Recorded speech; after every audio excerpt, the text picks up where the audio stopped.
कैसे हो भाई प्यारे साथियों। तो आप सभी का एक भारी मुद्दा ये है कि सर ये हमारा 2023 की जो परीक्षा है वो होगी या नहीं। काफ़ी कमेंट बॉक्स में और वैसे भी लाइव क्लास में आप ये डाउट हमसे पूछते रहते हैं। तो मैंने इसको लेकर के कुछ कुछ चीज़ों को थोड़ा सा समझा। अभी जो वर्तमान की स्थिति है, अगर इसको लेकर के पहली बात अगर हम समझें तो देखो, पहली बात तो ये बात आप समझो, एग्जाम तो होगा 100%, कोई रोक नहीं सकता है एग्जाम। तो जब नोटिफिकेशन निकला है, फॉर्म भरे गए, तो एग्जाम तो होगा चाहे कुछ भी हो जाए।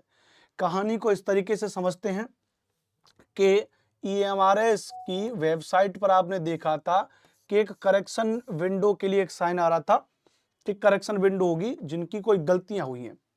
लेकिन उसके बाद हमको क्या देखने को मिला, फॉर्म रीओपन हुए भैया। आज शायद 19 अक्टूबर क्या है, मेरे ख्याल से लास्ट डेट भी है उसके फॉर्म भरने की।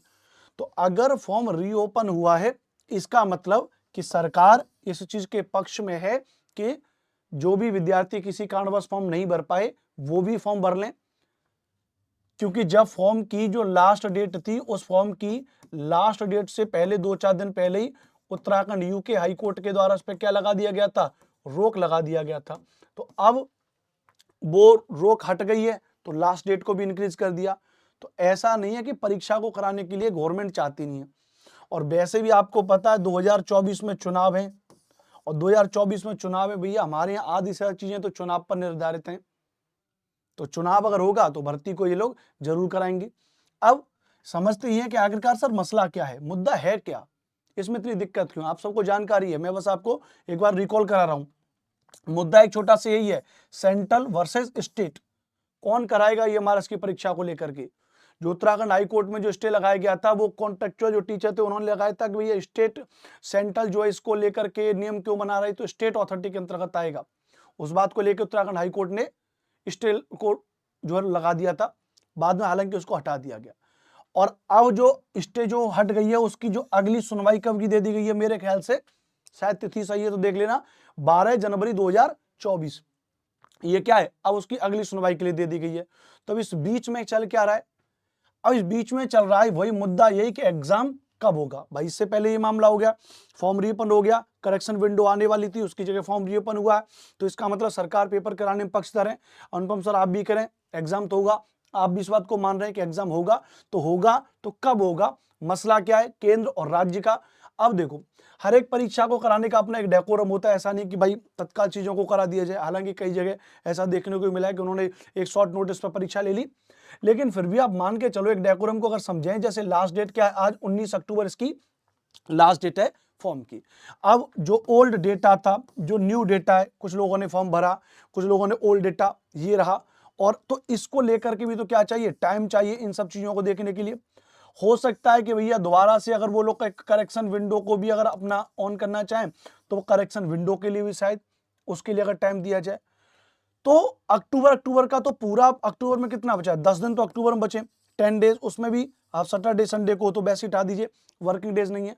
तो अगर इस बात पे अगर आयोग कुछ करना भी चाहे तो भी इसको 10-15-20 दिन तो इसमें निकल जाएंगे। प्लस नवंबर की शुरुआत में आप देखेंगे भाई दिवाली और त्योहार है। ऐसा नहीं है कि जो आयोग में जो लोग बैठे हैं वो एलियन थोड़ी ना, वो कोई सुपरमैन थोड़ी ना, वो भी हमारे जैसे ही व्यक्ति है ना, उनका भी घर परिवार है, वो भी उस तरीके से काम करते हैं। तो दिवाली है भाई, 8-10 दिन तो 2-4-6 दिन दिवाली वगैरह और गोवर्धन पूजा में उस दौर में निकल जाएंगे, यानी नवंबर का जो दूसरा सप्ताह है।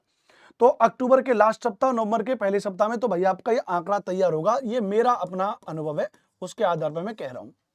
नवंबर का दूसरा सप्ताह तीज त्योहार में निकल जाएगा। फिर आपको उसके बाद पता है कि उसको लेकर के फिर लोग ये चीजों को करेंगे, एक डेकोरम भी होता है कि भाई फिर उसके बाद एग्जाम सेंटर अलॉट किए जाएंगे, पूरा डेटा निकाला जाएगा, कितने बच्चों ने फॉर्म भरा है, क्या क्या चीजें हैं, उन सब चीजों को लेकर के।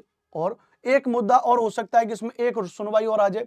बोले क्या, मोस्ट इंपोर्टेंट समझना कि जहां ये आयोग ने फॉर्म को रीओपन किया था, वहां पे एक चीज मैं आज खुद से फॉर्म भर के देखूंगा। इसमें क्या है कि जो अगस्त 2023 सीटेट वाले बच्चे हैं वो फॉर्म नहीं भर सकते। क्यों नहीं भर सकते, वो दिसंबर 2022 वाले ले रहे हैं। तो हालांकि मैंने भी इसको पूरी तरह रिसर्च किया नहीं है, मैं आज चेक करूंगा इसको कि अगर 20 अगस्त 2023, भाई अब तो उसका रिजल्ट आ गया ना, अगर उसका रिजल्ट आ गया तो आप उनको फॉर्म भरने की अनुमति दी जानी चाहिए। अगर आप इनको फॉर्म भरने की अनुमति दे नहीं रहे हो तो फिर फॉर्म रीओपन क्यों आपने किया, उसका मतलब क्या है? फिर न्यू डेटा कहां से आएगा? न्यू डेटा तभी तो आएगा जब नए बच्चे फॉर्म भरेंगे। तो हो सकता है इसको लेकर के भी कोई मुद्दा सामने आए, 10-15 दिन उसमें निकल जाए, तो नवंबर तो आप पूरा मान लीजिए। दिसंबर ऑलरेडी पहले से आपको पता है बुक्ड है, बीएसबी की परीक्षा को लेकर, यूजीसी नेट की परीक्षा को लेकर के और भी परीक्षा है। कुल मिला के आप ये बात मान के चलिए कि परीक्षा में कम से कम 1 से 1.5-2 महीने का समय लगेगा। 12 जनवरी को 2024 को अंतिम सुनवाई भी है, तो इस बात को आप मान लीजिए कि यह परीक्षा में होगी तो सही, लेकिन अभी इसमें प्रॉपर टाइम लग जाएगा 1.5 से 2 महीने। अब आप लोग एक काम करो, आप लोग एक काम क्या करोगे, आप लोग पहले तो कर दो तैयारी बंद। क्या? तैयारी बंद कर दो भाई, तैयारी नहीं करनी ये बात समझ लेना। अगर तैयारी करते रहे तो दिक्कत हो जाएगी। भाई देखो, हम क्यों पढ़ाई करें, क्यों अनुपम सर, हम पढ़ाई क्यों करें? जब तक एग्जाम की डेट क्लियर नहीं हो जाती, जब तक एग्जाम की डेट क्लियर नहीं हो जाएगी तब तक आप पढ़ाई कर दो बंद। क्यों पढ़े फालतू में, टेंशन हो गई तो? दादा पेपर एक आदमी ने लेट होगा जल्दी होगा, ये तैयारी बंद करने वाला जो दिमाग में कॉन्सेप्ट आ जाता है तत्काल, अपनी पढ़ाई को जारी रखो। क्या कर लो भैया? अपनी पढ़ाई को जारी रखो। 38,000 वैकेंसीज निर्मला सीतारमण जी ने कहा था ईएमआरएस हम लोग निकालेंगे, ये प्राथमिक चरण की है। इसके बाद दूसरे चरण में 10,000 के आसपास भर्ती निकली है। अभी आप मान के चलिए 28,000 पद और हैं भैया, तो उन 28,000 पदों पर भी भर्ती होगी भैया। तो आप लोग अपनी तैयारी को बनाए रखिए, मस्त तरीके से पढ़ते रहिए, और कुछ नहीं है। भर्ती परीक्षा थोड़ी बहुत लेट जरूर होगी। तो जानकारी आपको कैसी लगी ऑफलाइन में कमेंट जरूर करना। मेरा नाम अनुपम भारद्वाज है, टीजीटी पीजीटी टेक्स्ट बुक के इस यूट्यूब चैनल पर आपके साथ में मैं जुड़ा हुआ हूं। जय हिंद, जय भारत।